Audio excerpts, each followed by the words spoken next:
नमस्कार, आप देख रहे हैं भारत समाचार और आपके साथ मैं हूं शैलेंद्र। आज बात होगी चुनाव में घड़ियाली आंसुओं की। तो राजनीति में असरदार होने के लिए आंसुओं का सहारा लेना इन दिनों आम हो गया है।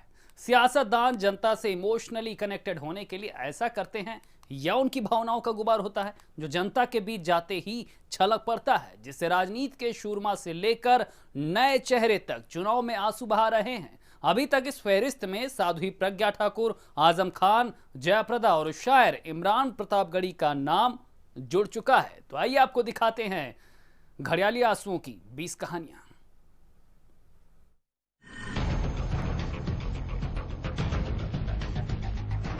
सियासत का सिरमौर बनना हो तो कुछ भी करना पड़े करेंगे। नेताओं के घड़ियाली आंसू पब्लिक के बीच बारिश बनकर बह रहे हैं।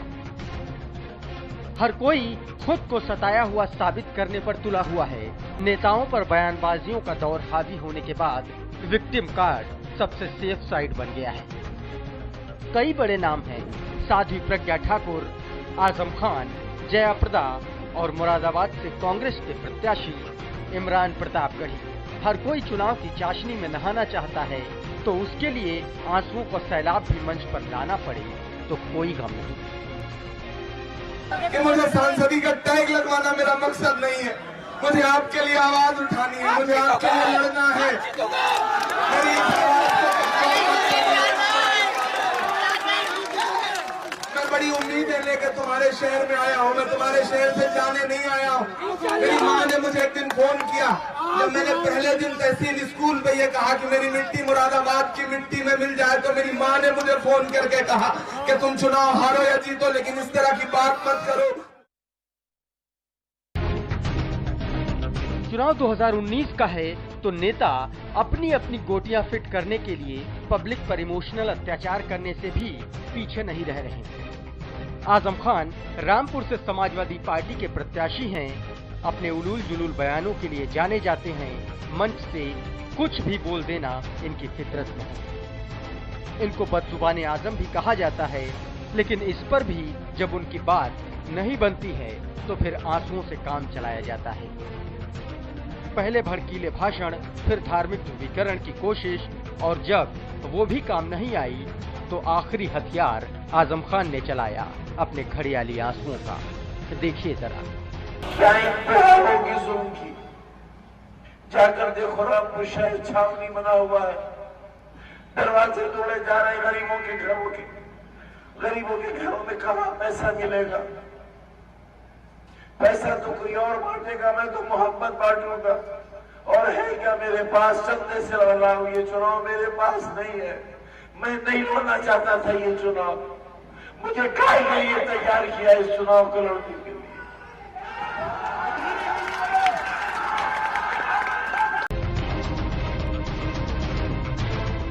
आजम खान समाजवादी पार्टी के बड़े और वरिष्ठ नेताओं में गिने जाते हैं और रामपुर इनका गढ़ है। पहली बार लोकसभा चुनाव रामपुर से सपा के टिकट पर चुनाव लड़ रहे हैं। आजम खान का मुकाबला कभी उनकी दोस्त रही जयाप्रदा से है, जो अब आजम खान की कट्टर दुश्मन भी हैं। आजम खान ने जया पर विवादित बयान दिया तो चुनाव आयोग ने आजम पर 72 घंटे का बैन लगा दिया, जिसके बाद वो रामपुर में रैली करने आए तो खुद के आंसुओं से अपने सारे दाग धुल लिए। ऐसा इमोशनल ड्रामा किया कि जनता आजम के आंसुओं में बह गई।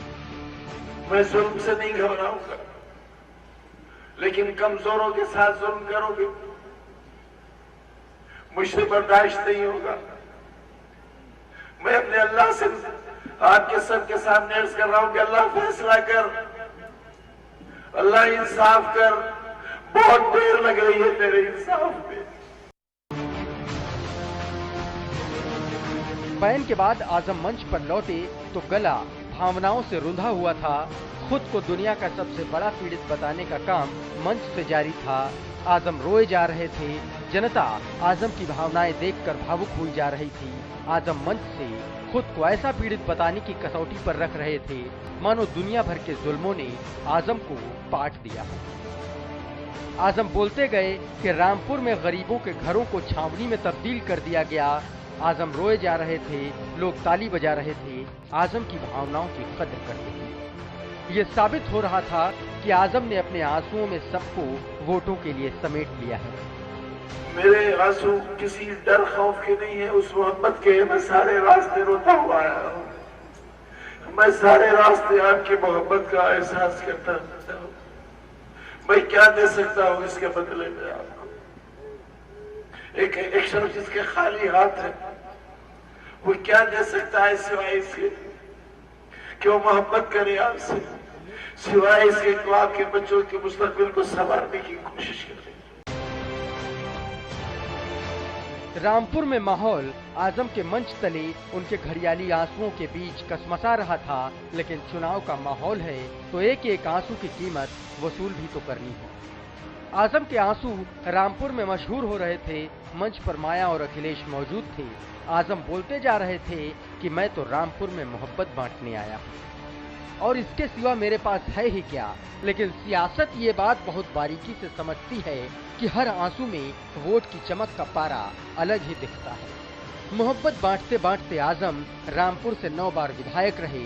लड़ाई जयप्रदा से है तो अपने गलत बयान को कैसे जस्टिफाई किया जाए और कैसे अपने ही अभद्र बयान को जनता के बीच आंसुओं के भाव में बेचा जाए, ये बात आजम के घड़ियाली आंसुओं में साफ दिख रही थी हर किसी को।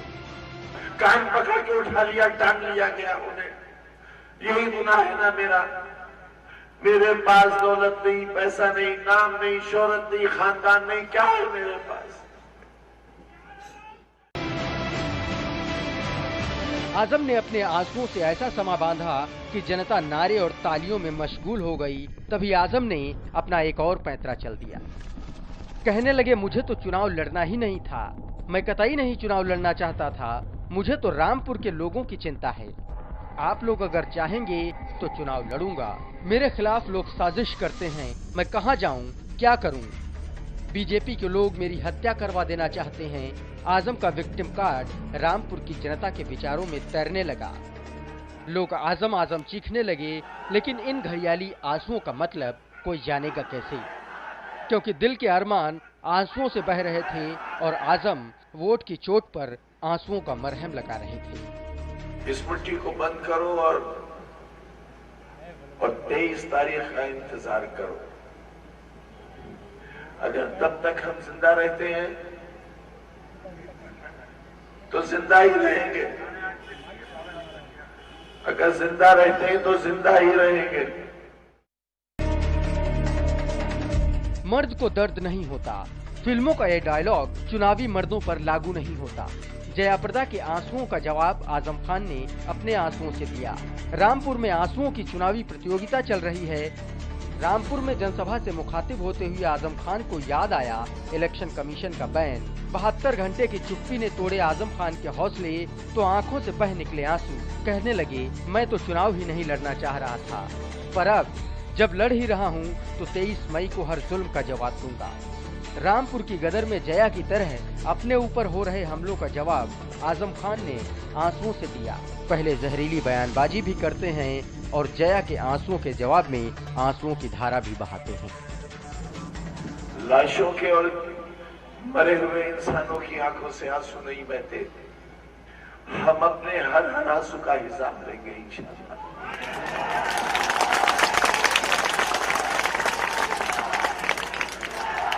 हमारे तो रामपुर में रोने की चुनावी प्रतियोगिता का बड़ा संघर्ष चल रहा है।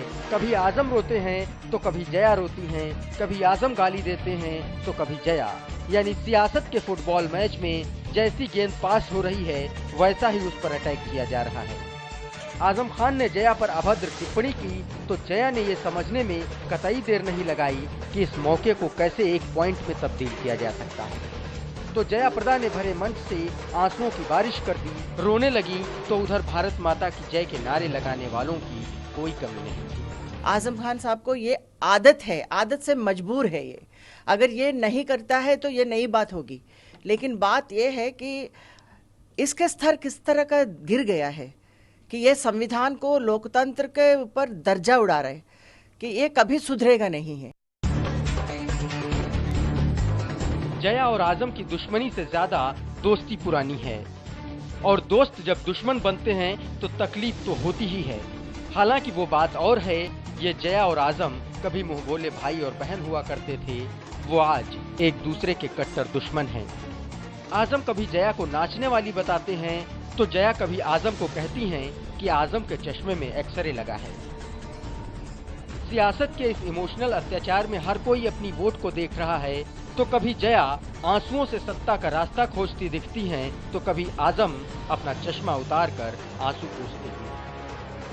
और जया भला अभिनय करेंगी क्यों नहीं, जब नेता बनने से पहले अभिनय ही उनकी रोजी रोटी हुआ करती थी, तो क्या हुआ कि अभिनेता से नेता बनकर, लेकिन अभिनय तो अभी भी काम आता ही है। महिलाओं के समाज में महिलाओं के स्थान भी नहीं मिलेगा, महिलाओं की रक्षा नहीं है, तो हम जाएंगे कहाँ? क्या मैं मर जाऊं?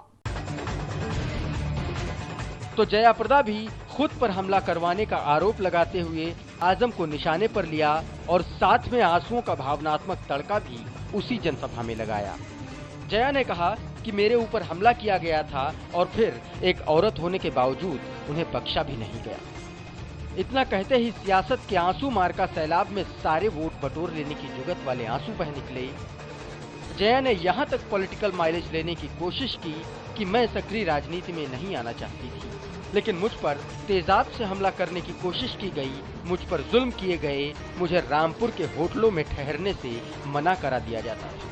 मैं रामपुर नहीं छोड़ना चाहती थी, मैं रामपुर इसलिए छोड़ गई, सक्रिय पॉलिटिक्स में इसीलिए नहीं आई, मेरे ऊपर हमला किया था एक औरत होकर।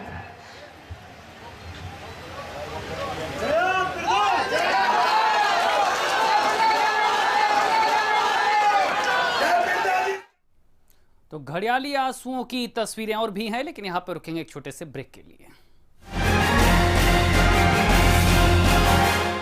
तो रामपुर की सियासी शोले में आंसुओं की गंगा बह रही है, तो बहते पानी की धारा बदलने के लिए आंखों की पानी की धारा भोपाल की राजनीति में भी देखने को मिली, जहां जेल के दिनों को याद करके बीजेपी की प्रत्याशी साध्वी प्रज्ञा फूट फूट कर रोने लग गई।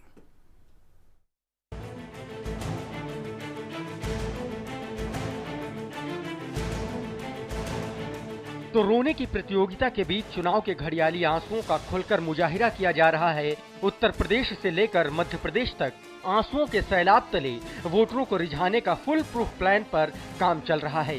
मालेगांव ब्लास्ट की आरोपी साध्वी प्रज्ञा सिंह ठाकुर भोपाल सीट से बीजेपी की उम्मीदवार बनाई गई हैं, तो जेल में बिताए पलों में उनको जनता के वोट नजर आने लगी। प्रज्ञा ठाकुर कहानी बताती गईं, रोती गईं, आंसू पोंछती गईं और चुनाव जीतने के बीच इमोशनल अत्याचार के घड़ियाली आंसुओं पर वोट की छाप छोड़ती गईं। इसको हारना नहीं, इसको हराने के लिए मैं नहीं आई हूँ, इसको हराने के लिए मैं आपसे आह्वान नहीं कर रही हूँ, इसको हराने के लिए हम एक साथ सब संगठित नहीं हुए, इसको धूल चटाने के लिए, इसकी जमानत जब्त करवाने के लिए हम यहाँ आए।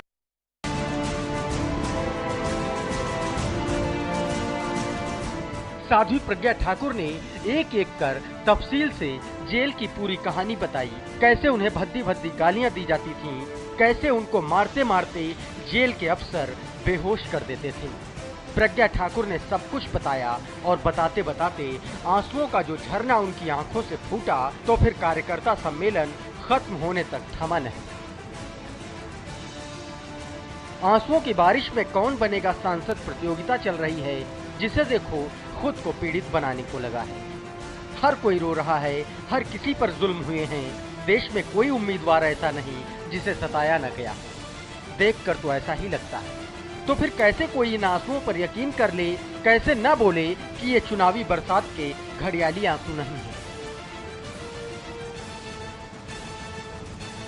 मुझे नहीं पता था इसका कारण क्या है, क्यों मुझे पीटा जा रहा है। उसका कारण सिर्फ इतना था, जो मुझे बाद में पता चला कि वो कहलवाना चाहते थे कि तुमने एक विस्फोट किया है और मुस्लिमों को मारा है।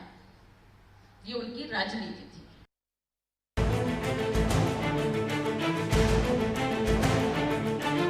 साध्वी प्रज्ञा ठाकुर जेल की आपबीती बताती जा रही थीं, कह रही थी वो लोग मुझे गैर कानूनी तरीके से 13 दिन तक जेल में रख रहे थे।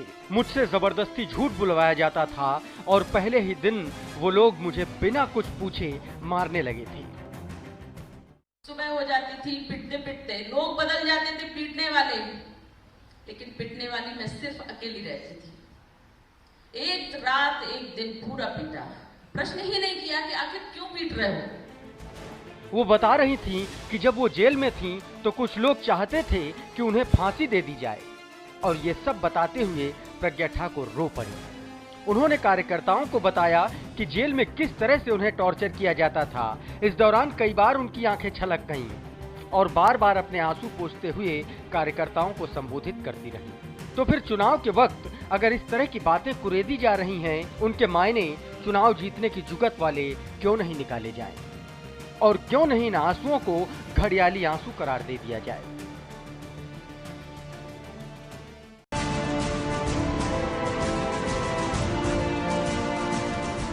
साध्वी प्रज्ञा यही नहीं रुकी, वो आगे बढ़ी और कहती हैं कि उन्होंने मुझे वहां बुलाया जहां बहुत सारी पुलिस थी, और मुझे बुलाकर उन्होंने जो पीटना शुरू किया फिर रुके नहीं। उन्होंने मुझे चौड़ी बेल्ट से मारा जिसमें लकड़ी का एक हत्था लगा होता था, उस बेल्ट से मारते थे।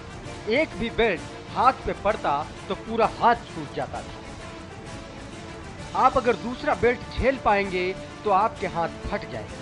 ये जो बेल्ट मारते थे पूरा नर्वस सिस्टम ढीला पड़ जाता था, सुन्न पड़ जाते थे, और ये काम पूरा दिन और रात जेल के अधिकारी करते रहते थे। चुनाव के वक्त आंसुओं का ऐसा तड़का भोपाल में लगाया जा रहा था जिसे देखकर वहां का माहौल भारत माता की जय के नारों से गूंज उठा था। 24 दिनों तक मैंने सिर्फ पानी पिया है, अन्न नहीं खाया, कुछ भी नहीं खाया। बिना कुछ खाए सिर्फ पानी पीती थी, बिना कुछ खाए, बिना कुछ बोले और बिना सोए हुए सिर्फ पिटती थी और गालियां खाती थी।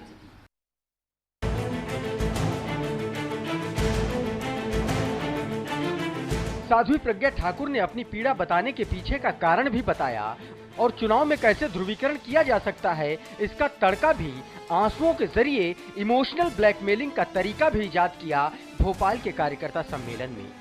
प्रज्ञा ठाकुर ने कहा, मैं आपके सामने अपनी पीड़ा बता नहीं पा रही हूँ, लेकिन इतना कह रही हूँ कि और कोई बहन आज के बाद कभी इस पीड़ा का सामना न कर सके। साध्वी प्रज्ञा रोते हुए बता रही थी कि जेल में इतनी गंदी गालियां देते थे और इतना पीटते थे, धमकाते थे और उन्हें उल्टा टांग देते थे। प्रज्ञा ठाकुर यहीं नहीं रुकी, उन्होंने कहा कि वो कहते थे तुझे निर्वस्त्र कर देंगे, और ये सब उनके लिए असहनीय होता था। प्रज्ञा ठाकुर कह रही थी, मुझे पूरी बात बताना मेरे लिए बहुत मुश्किल है, मैं शब्दों में बयां नहीं कर सकती। तीसरे चरण के मतदान में कुछ समय का ही वक्त बचा है।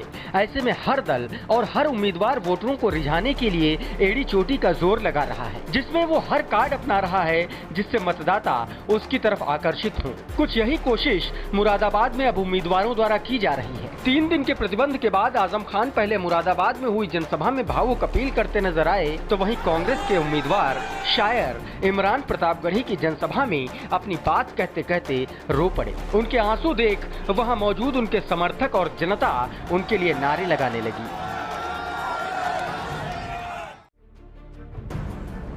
कांग्रेस उम्मीदवार इमरान प्रतापगढ़ी अपने शायराना अंदाज से मतदाताओं के बीच जगह बना रहे हैं। वो लगातार कह रहे हैं कि वे नेता नहीं बेटा बनकर रहेंगे, लेकिन उन पर लगातार विपक्षी खासकर गठबंधन की तरफ से ये फैलाया जा रहा है कि वे बाहरी उम्मीदवार हैं और सिर्फ वोट कटवा हैं और भाजपा की मदद कर रहे हैं। यही दर्द शुक्रवार की रात उनकी सभा में देखने को मिला, जब उन्होंने अपने आने की वजह बताई और अपनी बात करते करते फूट फूट कर रोने लगे।